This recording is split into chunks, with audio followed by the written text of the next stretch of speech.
We're Jenna and Jeremy. After 14 months of RV life, we sold the RV and booked a one-way flight to travel the world. Follow our adventures as we explore more of our incredible planet Earth. Don't forget to press that subscribe button and turn on post notifications for weekly travel videos. You can find us on Instagram and TikTok. Quench your adventure. Now on to the good stuff. Welcome back, everyone. If you missed out on the last batch of videos, we had the time of our lives in the Galapagos Islands of Ecuador, and you should check out our Galapagos playlist right up here. From Ecuador, we flew to Santiago, Chile for 5 nights before flying much further south to Punta Arenas. Let's talk COVID restrictions. This was in March of 2022, and it was strict to the point where we strongly considered skipping the country altogether. Multiple weeks in advance, we had to apply for their health pass and then get negative PCR tests within 48 hours of departure. We then had to take mandatory PCR tests in the airport upon arrival in Chile. These ones are free, but still not fun, and you're gonna spend extra time in the airport, which for us was well after midnight. We're in Santiago. We've done very little exploring because we've mostly just been getting work done. Also, both of our phones are nearly dead and neither of our travel adapters work here. We found a place and I have 1% left. I got 2. I am in our apartment building, which has 23 floors. I just came up to the very top floor so I could show you the views. Big mountains in the distance, a little bit hazy, just, the smog of the city.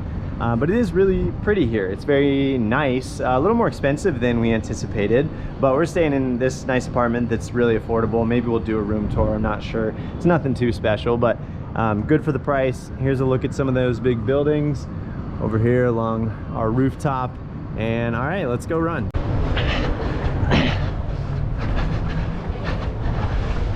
Nice. Yeah. All right, we gotta do a little bit of dancing.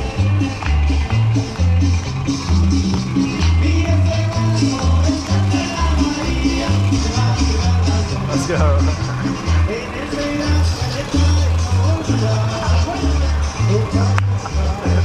He touched my titties. Definitely a lively place right now. All right, that's 2 miles. I'm gonna stop. Oh my. Nice. Maybe some kind of central bank. And I don't know what this is, but crosses some kind of old church. Really pretty. Do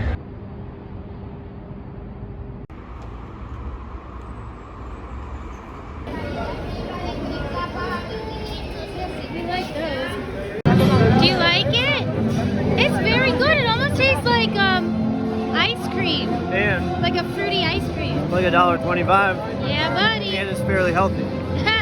This place is very close to where we're staying, so we came back for some kind of veggie sandwich thing and this beautiful fried egg, meat, cheese one as well. We also enjoyed the famous Barros Lucos sandwiches and the famous fancy hot dogs here, completos. Oh my gosh, checking into our flight for Patagonia. This is about a 3.5-hour flight, and it takes the cake for the most beautiful flight of our lives. We flew over the Lake District and then heaps of snow-capped mountains, volcanoes, and glaciers. Hola amigos, bienvenidos a Punta Arenas. We're starting our 13 things to do with a couple things we wish we could have done. Number 1, whale, penguin, and glacier tours. Here are a few examples from Get Your Guide in this video for more context. In hindsight, maybe we would have done things just slightly differently.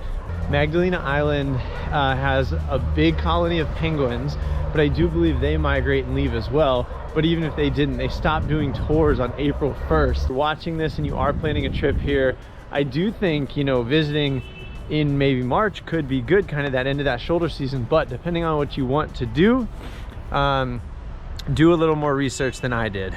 Number 2, take a cruise. This would be way out of our budget as young backpackers, but we do hope to visit all 7 continents in our lifetime, and that means going to Antarctica, which can be done from cruise ships leaving right here in Punta Arenas.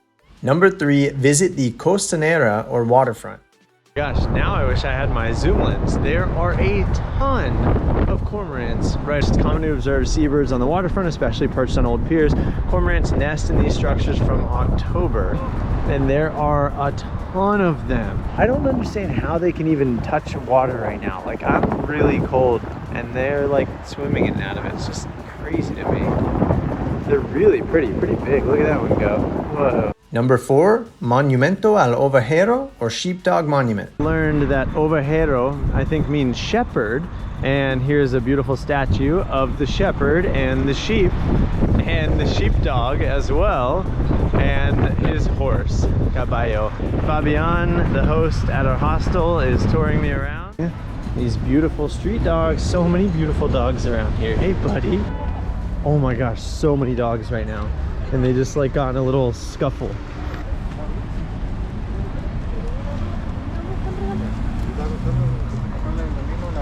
Hey buddy. Truly, so many dogs. They're all big and beautiful. What's up, buddy? What you got? Oh, what is that? So we're walking around Punta Arenas doing a little dog hunt, and we found plenty of dogs, but also some horses. Like we're just walking down the street and there's horses. Who do they belong to? No, really, they have like leashes. I mean, leads. Look at this. We're just watching a horse nurse its baby here in the street, walking down in Punta Arenas. Hi, guys. So far, it seems like almost all the museums that are like walkable from the center of town here are closed today. It's Monday afternoon, and they seem to just have sort of random hours throughout the week. Okay, so I think they're closed, but I'll video the outside because it does look really cool. Oh, there's a whale sculpture out of a big tree. That's awesome. Yeah, I would guess that the best time to see them is when the waters are warmer, which is going to be their summer, which is basically our winter, so like December, January, February. So that time has passed. We're now in early April. Cool, it's like a face carved into a canoe, and then a big face carved into this tree trunk. Sorry, it's kind of backlit and weird, but it's cool looking. Oh man. Ah! Number 7, wake up, coffee and brunch for breakfast, and then a few lunch and dinner options. Okay, we have Kiosco Roca, choripanes. So on the menu here, Kiosco Roca, I think I'm gonna get choripan, which I think is some kind of hot dog, and then leche con plátano, like milk and banana or something. I guess we'll see. It's all really cheap. Hopefully it is tasty. It's a really small little like sandwich, and then I guess this is the leche con plátano. We'll see. Uno más cosa. One more thing. So chori queso. Pretty simple little sandwiches, hot, fast, and pretty tasty. Estilo Magallánico restaurante. It's very nice, very beautiful place, and they did a good job, and the service was nice as well, which we definitely appreciate. And it's interesting, we actually went into this mostly like pizza, Italian trattoria place, Mesita Grande, big table, and we were not greeted at all. We sat down, no one came over to our table truly for I think 9 minutes, and so we got up and left to go to the other place, and it was a way better experience. But the place next door, La Luna, we did eat there the night before, and that was actually really interesting looking, and we did have some good food. So something interesting about this region that I don't think I've pointed out yet is it actually has its own flag. So that is the Magallánic flag. Such interesting trees here. Like this looks fake. It looks like a, I don't know, some kind of cool Lego piece or set. Okay, I have entered the cemetery, which is very beautiful. Just love the trees here. I think they're so interesting.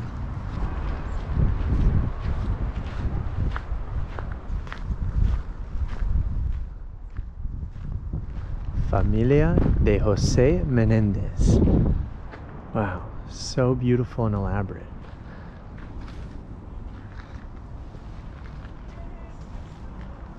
I feel like I'm in a giant maze, like in Harry Potter and the Prisoner of Azkaban, I think? No, the Goblet of Fire. He's like running through the giant maze of like bushes, kind of like this, just being like completely surrounded and in between these giant trees. Of course, the majority of these tombs are in Spanish, but here's an interesting one. It says, "In loving remembrance of James Davidson, our dearly beloved husband and father, born in Inverness, Scotland in 1878, passed away in Punta Arenas in 1948, so 70 years old." Inverness, Scotland to Punta Arenas. Those are very far away. I'm trying to check out this little climbing gym, Aprete Boulder.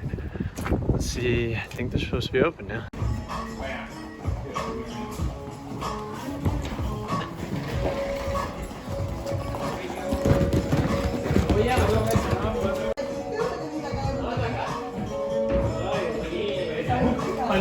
Number 13, Bus-Sur is the bus company in Punta Arenas that took us 3 hours north to Puerto Natales. Puerto Natales is the jumping off point for one of the most popular places in Patagonia, Torres del Paine National Park. Stay tuned as that's where we're headed in our upcoming videos. I believe there is an airport in Puerto Natales, but the prices and connections are better in Punta Arenas and the bus system is easy to get you between the two cities. It's smart to book bus tickets online ahead of time and know that if you're booking a bus on the same day you fly into Punta Arenas, it was much faster than we anticipated to get out of the small airport and hop in the 21-minute taxi to the bus station. But as you can see from this video, staying in Punta Arenas is also worthwhile and might be safer considering weather delays and such.